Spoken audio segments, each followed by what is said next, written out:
this is JC. Welcome to Missed Again, where every missed shot is a lesson. It's not about perfect play, it's about my struggles and honest progress. If you have been with my channel from the start, you would know that the very first video discussed was why I miss easy shots. That seems like a lifetime ago. Over time, as my playing has evolved, my evaluation and approach to why I miss have also changed. A lot of my focus was on aiming. In fact, a lot of us spend much too much time learning how to aim. You spend hours looking for the ghost ball or memorizing contact points for fractional aiming. But here's the hard truth. On 90% of the shots you miss, the reason was likely not just because of aim. No doubt aiming is important, but aiming is static. However, the stroke is dynamic. It's where your alignment, your vision center, and your body mechanics collide. If your aim is a 10 out of 10, but your stroke is a 5, you'll likely miss half the time. But if your aim is a 5 and your stroke is a 10, you'll find you miss only a fraction of the time due to the pocket's size and shape, providing a margin of error. Let's break this down further. We will begin with what I believe most would agree is an easy shot as an example. Even a beginner will have an idea how to aim for the shot, even if they're not accurate. If you're watching this, for sure you know exactly where to aim to pocket this ball. Whether you use the ghost ball or another aiming method, the only way you will miss is because you have a huge mental lapse or your stroke fails you. Even if the angle is thinner, the shot can still be easily made even if the aim is off. For purposes of this video, we will not discuss the mental aspect of the game. In this shot, even with a poor aim, the ball can still be pocketed due to the aforementioned margin of error provided by the pocket size and shape. Let's move the object ball a bit further back. I think most agree that complete beginners may not know exactly where to hit the object ball on a cut shot. However, you could teach them where to aim in literally minutes. In fact, most aiming is easy to teach and learn because it's a visual calculation. Of course, I'm not suggesting aiming is easy to master, but it is easy to learn and practice. However, even with perfect aim, you can still miss the shot. The problem isn't that you don't know where to hit the ball. The problem is that your body isn't capable of sending the cue to hit the cue ball to where your eyes are looking.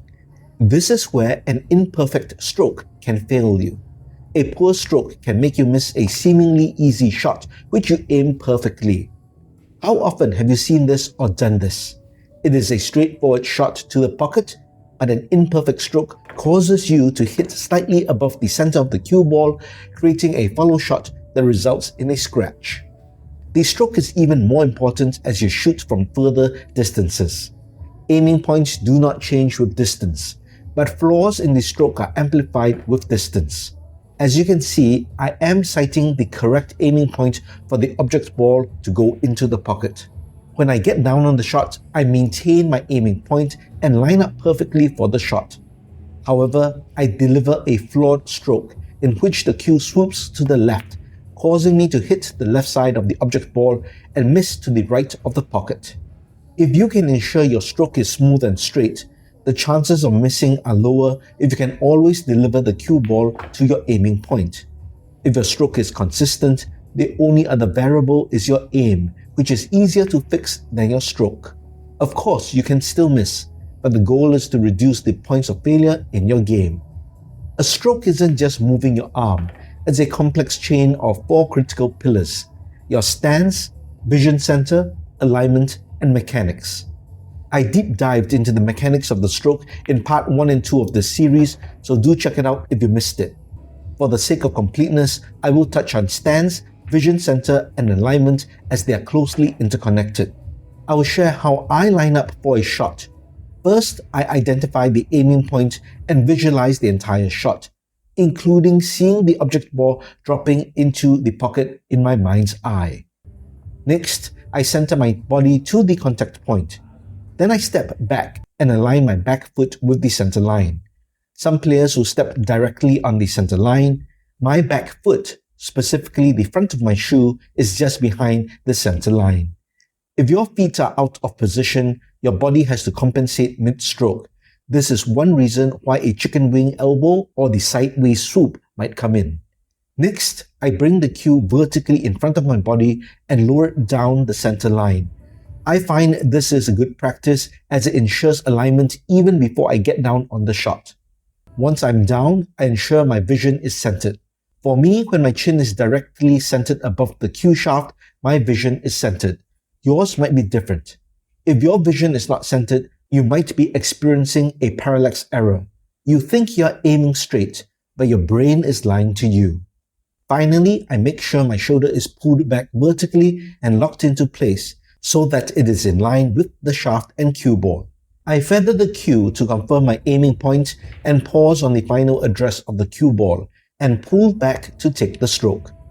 The pre-shot routine up to this point ensures everything is lined up for the actual stroke delivery, which I covered in my previous videos, so do check them out if you have not. Besides making shots, one overlooked aspect of a good stroke that beginners and advanced beginners often miss is that it is responsible for cue ball control. In fact, cue speed, cue ball control, and positional play are 100% dependent on the quality of your stroke. Let's have a look at a simple example using this 3-ball rotation layout. That means I have to shoot the yellow 1, blue 2, and red 3 in order. First, I have to plan the route. The 1 ball naturally goes to the side pocket, and I have to plan whether the blue 2 ball should go to the bottom right or left corner pocket. Let's see what happens if we don't have a controlled stroke on the cue ball for the 1 ball. I pocketed the 1 ball, but see what happens to the cue ball. It drifts too far and scratches. Let's try again with the right speed. We need just enough stroke to pocket the 1 ball and stun the cue ball about 6 inches to the right. Now we are in a good position for the 2 ball. We need to pocket the 2 ball and let the cue ball roll naturally towards the bottom of the rail for position on the 3 ball. My aim was on, but my stroke was too hard, so the cue ball went out of position, which leaves an unnecessarily long shot on the 3 ball. Let's reset the shot and see what should have been done. During the visualization of the shot, you should also visualize the path of the cue ball so that your subconscious can calculate how hard to stroke the cue. Here we use a soft, smooth stroke to pocket the 2 ball and bring the cue ball just off the rail for a nice angle on the 3 ball. For the sake of completeness, let's shoot the 3 ball layout again as one complete run. The first shot is a 6-inch stun shot to the right after pocketing the 1 ball. When you get more consistency in your stroke, you should be able to replicate shots and achieve similar cue ball positions. I got a little straight on the 2 ball, so instead of going to the rail, I will do another short stun shot to get an angled shot on the 3 ball. So here's the takeaway from this video. You can spend a lifetime memorizing ghost balls and contact points, but if your delivery is broken, your aim doesn't matter. Aiming tells you where to go. Your stroke is the vehicle that actually gets you there. Stop obsessing over the visual math and start mastering the physical mechanics. Fix your stance, find your vision center, and lock in that alignment. Because once your stroke is consistent, you remove the biggest variable in your game. You stop wondering why you miss and start playing with confidence that the ball is going exactly where you're looking. If you liked this video, please give it a thumbs up. And if you like the content in general, please subscribe to the channel and hit that notification bell. It will really help the channel out. You can also support the channel by checking out my merch store at missedagainpool.com. Every miss makes us better, so let's grow together. My name is JC. Try not to miss again.